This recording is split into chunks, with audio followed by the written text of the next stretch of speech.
Enfin, j'arrivais au bout du coup avec la cortisone.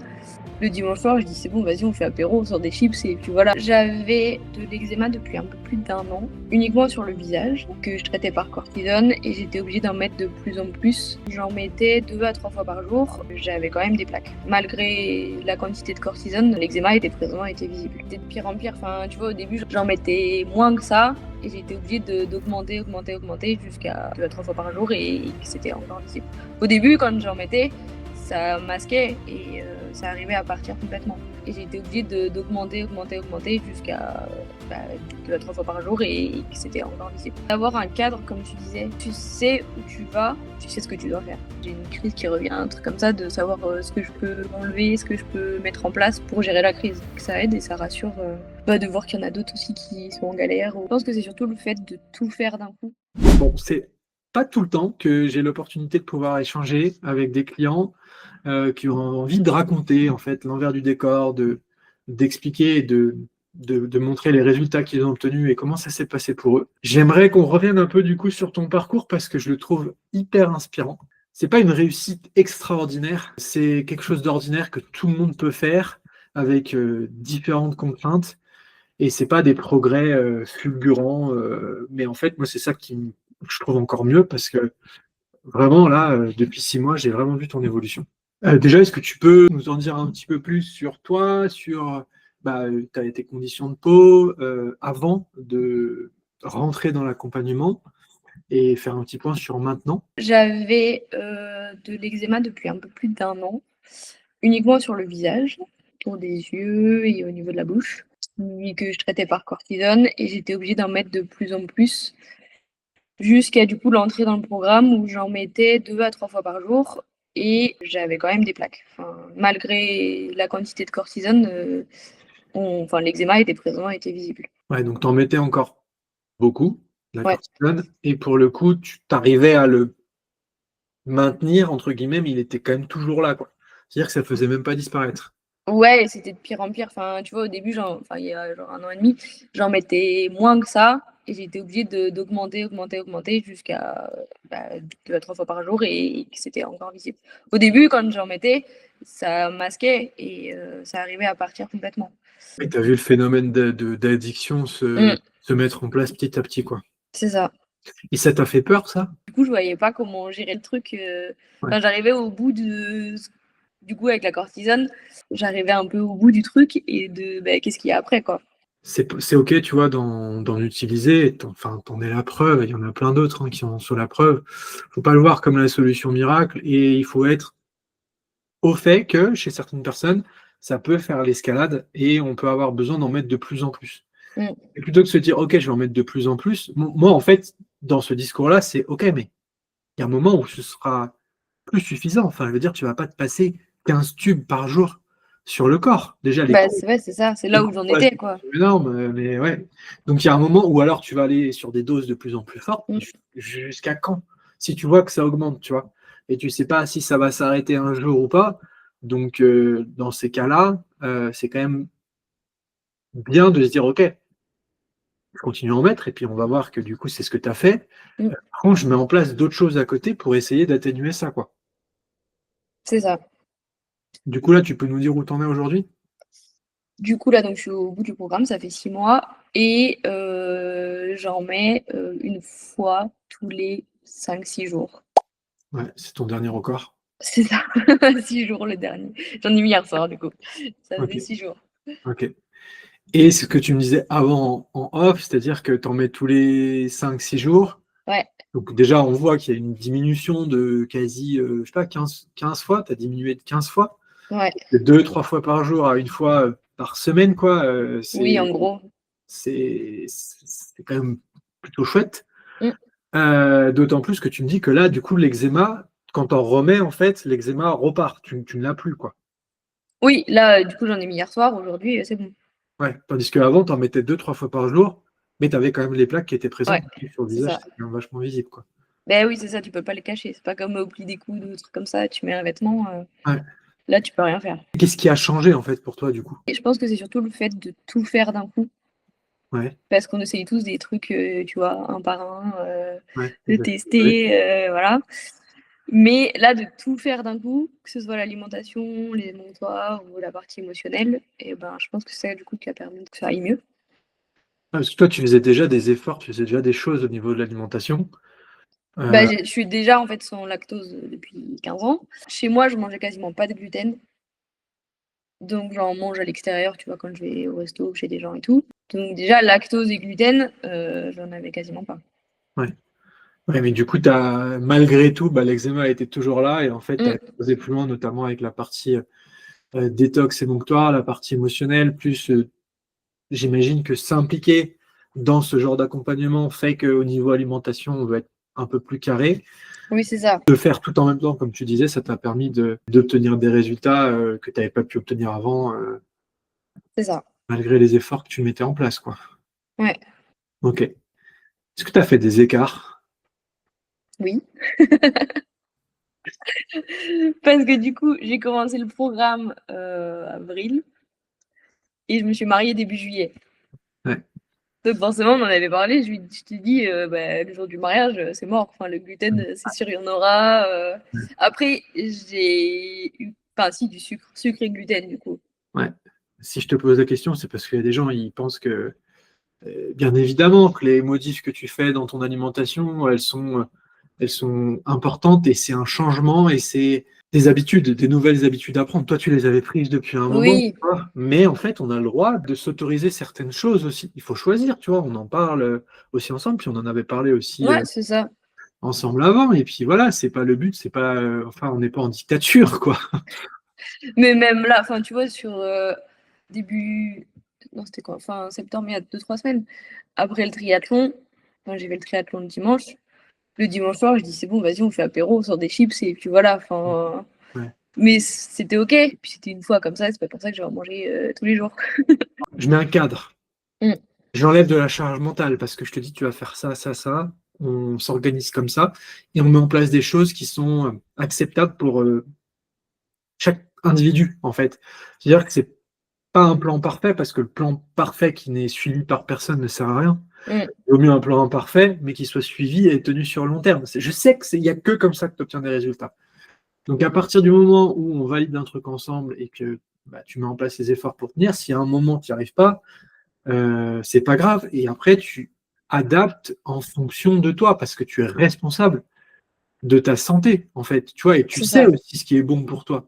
Et on a trop tendance à vouloir remettre un peu la responsabilité de cette décision sur quelqu'un d'autre, alors qu'en fait, c'est nous qui faisons nos propres choix. Et après, moi, je suis là pour, bah, si tu me dis, est-ce que c'est OK si je fais ça? Bah oui, en fait, c'est juste que tes résultats, ils vont peut-être prendre un petit peu plus de temps, mais si c'est ce qui te permet de tenir, bah vas-y, go. Enfin, des fois, moi aussi, hein, j'aime bien la bonne bouffe, tu vois. Oui, peut-être que tu vas venir irriter un peu tes intestins en prenant ça, ça va te retarder un petit peu dans tes progrès, mais c'est pas grave. L'essentiel, c'est de voir des progrès, en fait. Oui, c'est ça. Puis tu peux faire plus attention les 3-4 jours qui suivent et puis Ça. voilà. Qu'est-ce qui t'a le plus plu dans l'accompagnement? Avoir un cadre, comme tu disais, Ok. de genre tu fais ça, tu fais ça, tu fais ça, et puis voilà. De pas. Alors forcément, tu dois réfléchir parce que ça change des trucs dans ton quotidien et faut que tu mettes en place les choses et voilà. Mais au moins, tu sais où tu vas et tu sais que tous les 15 jours, ça va changer et tu vas avoir un nouveau truc et voilà. Donc c'est ce cadre, c'est finalement cette charge mentale en moins. Mm. Même Ok. si ça t'apporte de la charge d'avoir à gérer tes menus et voilà, de réfléchir à ce qu'il faut que tu manges ou pas. Mais en même temps, tu sais où tu vas et tu sais ce que tu dois faire. Qu'est-ce que ça a transformé en fait dans ton quotidien? Ben, c'est plus du coup sur la dernière étape parce que du coup, les premières étapes, enfin, que ce soit lactose, gluten, alcool, tout ça, pour moi, ça changeait rien. Ouais. Enfin, juste le gluten de temps en temps, mais c'était plus par rapport aux autres de les prévenir que ben, je mange pas de gluten Ouais. quand j'allais ailleurs. Mais pour moi, au quotidien, ça changeait rien. C'est plus sur les dernières étapes, bah, où je t'en ai parlé là cette semaine, de pas mettre de protéines fortes avec de glucides forts. Ouais. Où là, pour moi, ça a changé et il fallait que je réfléchisse du coup au menu que je faisais. Ouais, sachant que là, on est dans la phase d'optimisation plus pour éviter l'école, Mm, un certain type de déchets. Donc, ouais, ouais, c'est l'optimisation ultime entre l'avant-programme et enfin l'avant-accompagnement et l'après-accompagnement, c'est quoi qui est différent? Je mets beaucoup moins de cortisone, donc j'ai beaucoup moins d'eczéma. Ok. Bah, après, c'est plus des réflexes du coup, ou de savoir ce que tu fais. Enfin, quand tu manges un truc, que tu fais un écart et tout, tu sais que bah, il faut pas que tu manges tous les jours ou que potentiellement faut que tu fasses attention les jours d'après. Tu as des connaissances quand même au niveau de l'alimentation, au niveau de la digestion et tout, sur ce qu'on a pu échanger. Et du coup, tu te sens plus rassuré? Ouais, j'aime bien comprendre pourquoi je fais les choses. Ouais, Donc c'est pour ça que je te ouais, posais des questions des fois et pas juste appliquer, mais de savoir pourquoi on le fait. ouais. Et ce qui permet aussi de. Enfin, si tu vois, jamais j'ai une crise qui revient, un truc comme ça, de savoir ce que je peux enlever, ce que je peux mettre en place pour gérer la crise. Ouais. Quand tu as les infos, que tu maîtrises un peu le sujet, Mm, t'as plus cette peur et cette angoisse que ça revienne. Tandis que quand ça va mieux, mais que tu sais pas expliquer pourquoi, t'as pas les connaissances, c'est ça. pas qu'on a toutes les connaissances et que, enfin, moi non plus, j'ai pas la science infuse, hein, je connais pas tout. Mais quand tu augmentes ta culture sur un sujet qui, pour moi, est hyper important et va l'être de plus en plus, sinon, bah, tu es toujours obligé de consulter quelqu'un qui va avoir les infos, la connaissance, et parfois, c'est peut-être même pas forcément le cas, et tu es toujours, en fait, dépendant. Ouais, Tandis c'est ça. que quand tu connais un peu mieux le sujet, bah, tu deviens de plus en plus indépendant. Et tu sais quoi faire, quoi. C'est ça. C'est vachement rassurant. Dans l'accompagnement, donc tu m'as dit que ce qui t'avait le plus aidé, c'était le fait d'avoir ce cadre qui est posé, donc du coup, tu n'avais plus à réfléchir. Les autres aspects de l'accompagnement, est-ce que c'est des choses qui, pour toi, t'ont permis de progresser? Je pense notamment au groupe de parole, aux échanges, à la communauté. Est-ce que c'est quelque chose, tu le cherchais, tu avais besoin de ça? Est-ce que ça t'a aidé ou pas forcément? Un peu au début, ouais, quand bah, tu sais pas trop où tu vas, les étapes qui vont suivre et tout. De voir ceux qui étaient dans les autres étapes ou c'est qu'il y en a qui partageaient des recettes, des trucs comme ça, Ouais. des petites astuces. Ça m'a aidé ouais, au début. Ça aide et ça rassure bah, de voir qu'il y en a d'autres aussi qui sont en galère ou, ou qui ont besoin de soutien aussi. Ouais, parce qu'on a souvent tendance à se sentir seul. Oui, c'est ça. Moi, les gens pensent que je suis un cas à part, tu vois, c'était de la chance ou autre chose. Et en vrai, du coup, c'est pas tout à fait le même impact. Vu que moi, aujourd'hui, j'en ai plus, c'est pas tout à fait le même impact que de voir d'autres personnes qui en ont, parfois Mm. plus, parfois moins, qui sont dans des phases de down, parce que des fois, tu as des phases de rechute, tu vois, et d'autres qui sont au contraire bien. Et du coup, je trouve rassurant, en fait, de voir un peu tous ces états-là et que, bah, en fait, on continue les efforts, on craque pas. Ouais, puis qu'on a chacun son rythme. Enfin, tu vois, moi, au bout de 6 mois, j'ai encore de l'eczéma, j'ai encore de la cortisone, et voilà. Mm. Même si c'est beaucoup moins qu'au début, je suis pas à zéro, comme il y en a qui peuvent l'être au bout de, je sais pas, 3 4 mois. Mais oui, de peut-être rassurer aussi que mais ouais, chacun son rythme. Ça, c'est hyper important, c'est-à-dire que on part pas tous du même point, on n'a pas tous eu les mêmes comportements, les mêmes habitudes, la même enfance, même on n'a pas tous le même métabolisme de départ, hein. Il y en a Mm. qui ont l'eczéma, ils arrivent au monde, tu vois, je sais pas ce qui a été transmis ou pas, et en réalité, ben, on s'en fout, j'ai envie de dire, parce que ce qui est important, c'est de mettre en place les efforts, d'arrêter de regarder. Moi, je le faisais avant, quand j'avais encore de l'eczéma. Je voyais mes potes, je mangeais mieux qu'eux et ils n'avaient pas de problème, tu vois. Et moi, j'avais mes problèmes et je me disais, putain, mais c'est injuste.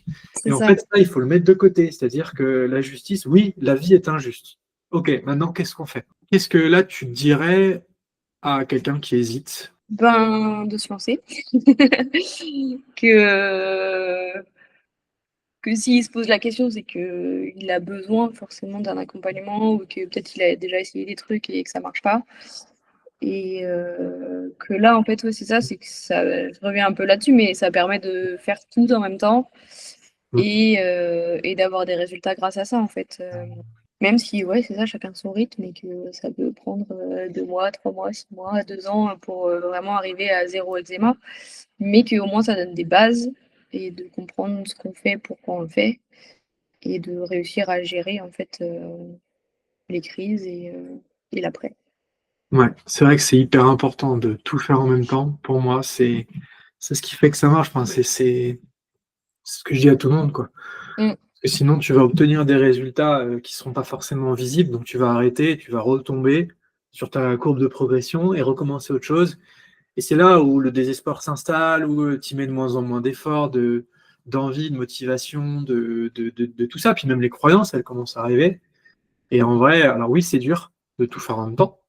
Mm. C'est pour ça, d'ailleurs, je fais ce que je fais. Parce que, en fait, des fois, on a beau savoir tout ce qu'il faut faire, et ben, déjà, les doutes reviennent. On a besoin d'être Ouais, un tout peu sur les seul, tu rails. le fais pas, en fait. Si tu sens que pour toi, c'est difficile de mettre en place des choses que tu as déjà essayé, tu sais ce qu'il faut faire, mais tu n'y arrives pas parce que tu ne tiens pas, parce qu'on est tous humains, et moi le premier, hein. Moi aussi, j'ai besoin qu'on me mette des coups de pied au cul C'est ça. enfin, tu vois, soulever plus lourd ou me dépasser un peu plus quand je vais faire du sport ou même ne pas craquer sur certains aliments à certains moments parce que voilà, j'ai quelqu'un, ou pareil enfin, dans tous les aspects de la vie, quoi. On a tous Mm. besoin un petit peu des fois d'être poussé. Ok, bah écoute, je te remercie en tout cas pour ce retour-là qui, j'espère, saura rassurer certaines personnes ou en tout cas leur permettra de prendre des bonnes décisions pour elles. Ton parcours, moi, je le trouve incroyable dans le sens où justement, c'est pas à regarder avant, après, genre c'est magnifique. C'était il y a 2 semaines, elle a utilisé ma solution miracle et c'est bon, ça va mieux. Non, en fait, on a vu vraiment un parcours linéaire, petit à petit. Tu as été patiente. C'est Ça ça. me fait plaisir. Faut tenir, en fait, sur la longueur. Et oui, et s'autoriser des petits écarts, parce que sinon, je pense que tu tiens pas, en fait. Enfin, ou respect à ceux qui y arrivent, mais. Moi, c'est ça qui me fait peur. Et ça, c'est en lien avec les blessures de l'âme, d'ailleurs. Ok. Le fait d'avoir peur de s'autoriser certaines choses, c'est une certaine blessure parce qu'on a peur de partir en vrille. Ok. Donc, on a besoin de ce contrôle-là sur les choses. Je pense que ça, on apprend à le gérer aussi petit à petit. Merci à toi, en tout cas. De rien. Et puis, tu nous donneras des news, mais je suis sûr que ça va aller encore crescendo.